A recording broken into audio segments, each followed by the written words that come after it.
بھلا تم نے ان لوگوں کو نہیں دیکھا جن کو پہلے یہ حکم دیا گیا تھا کہ اپنے ہاتھوں کو جنگ سے روکے رہو اور نماز پڑھتے اور زکوٰۃ دیتے رہو؟ پھر جب ان پر جہاد فرض کر دیا گیا تو بعض لوگ ان میں سے لوگوں سے یوں ڈرنے لگے جیسے اللہ سے ڈرا کرتے ہیں، بلکہ اس سے بھی زیادہ، اور کہنے لگے کہ اے اللہ، تو نے ہم پر جہاد جلد کیوں فرض کر دیا؟ تھوڑی مدت اور ہمیں کیوں مہلت نہ دی؟ اے پیغمبر، ان سے کہہ دو کہ دنیا کا فائدہ بہت تھوڑا ہے اور بہت اچھی چیز تو پرہیزگار کے لیے نجات آخرت ہے، اور تم پر دھاگے برابر بھی ظلم نہیں کیا جائے گا۔ اے جہاد سے ڈرنے والو، تم کہیں رہو، موت تو تمہیں آ کر رہے گی، خواہ مضبوط قلعوں میں رہو۔ اور ان لوگوں کو اگر کوئی فائدہ پہنچتا ہے تو کہتے ہیں یہ اللہ کی طرف سے ہے،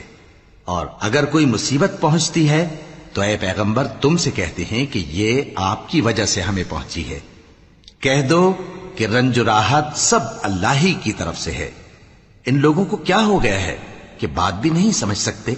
اے آدم زاد، تجھ کو جو فائدہ پہنچے وہ اللہ کی طرف سے ہے، اور جو نقصان پہنچے وہ تیری ہی شامت اعمال کی وجہ سے ہے۔ اور اے نبی، ہم نے تم کو لوگوں کی ہدایت کے لیے پیغمبر بنا کر بھیجا ہے، اور اس بات کا اللہ ہی گواہ کافی ہے۔ جو شخص رسول کی فرما برداری کرتا ہے تو بے شک اس نے اللہ کی فرما برداری کی، اور جو نافرمانی کرے تو اے پیغمبر تمہیں ہم نے ان کا نگہبان بنا کر نہیں بھیجا۔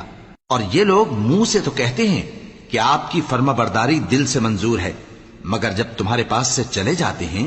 تو ان میں سے بعض لوگ رات کو تمہاری باتوں کے خلاف مشورے کرتے ہیں، اور جو مشورے یہ کرتے ہیں اللہ ان کو لکھ لیتا ہے۔ سو ان کا کچھ خیال نہ کرو اور اللہ پر بھروسہ رکھو، اور اللہ ہی کافی کارساز ہے۔ بھلا یہ قرآن میں غور کیوں نہیں کرتے؟ اگر یہ اللہ کے سوا کسی اور کا کلام ہوتا تو اس میں وہ بہت سا اختلاف پاتے، اور جب ان کے پاس امن یا خوف کی کوئی خبر پہنچتی ہے تو اسے مشہور کر دیتی ہیں، حالانکہ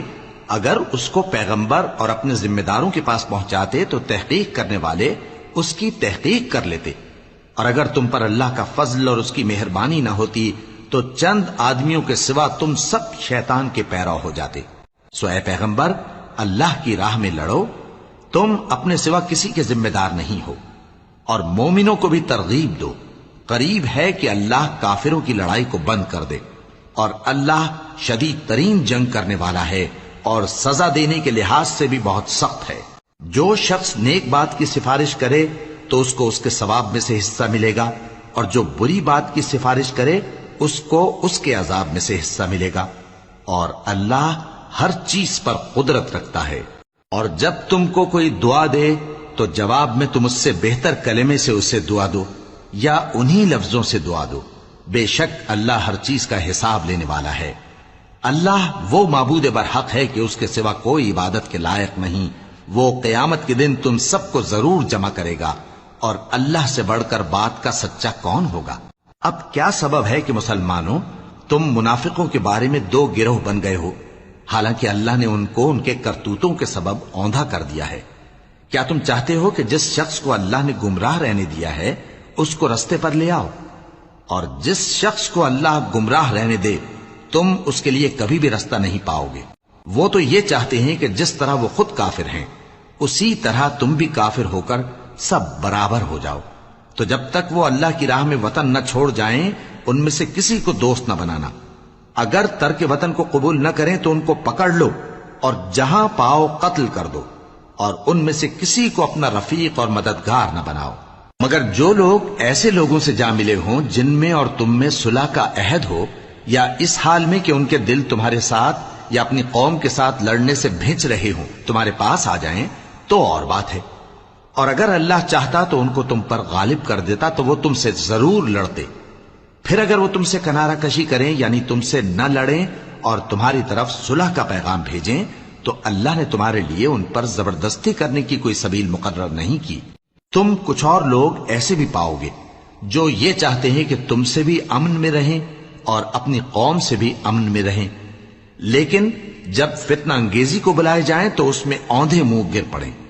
تو ایسے لوگ اگر تم سے لڑنے سے کنارہ کشی نہ کریں اور نہ تمہاری طرف پیغام صلح بھیجیں اور نہ اپنے ہاتھوں کو روکیں تو ان کو پکڑ لو اور جہاں پاؤ قتل کر دو، اور انہی لوگوں کے مقابلے میں ہم نے تمہیں کھلی چھوٹ دے دی، اور کسی مومن کو شایع نہیں کہ دوسرے مومن کو مار ڈالے مگر غلطی سے ایسا کر بیٹھے، اور جو غلطی سے بھی مومن کو مار ڈالے تو وہ ایک مسلمان غلام آزاد کر دے اور مقتول کے وارثوں کو خون بہا بھی دے، مگر یہ کہ وہ معاف کر دیں۔ پھر اگر مقتول تمہارے دشمنوں کی جماعت میں سے ہو اور وہ خود مومن ہو تو صرف ایک مسلمان غلام آزاد کرنا چاہیے، اور اگر مقتول ایسے لوگوں میں سے ہو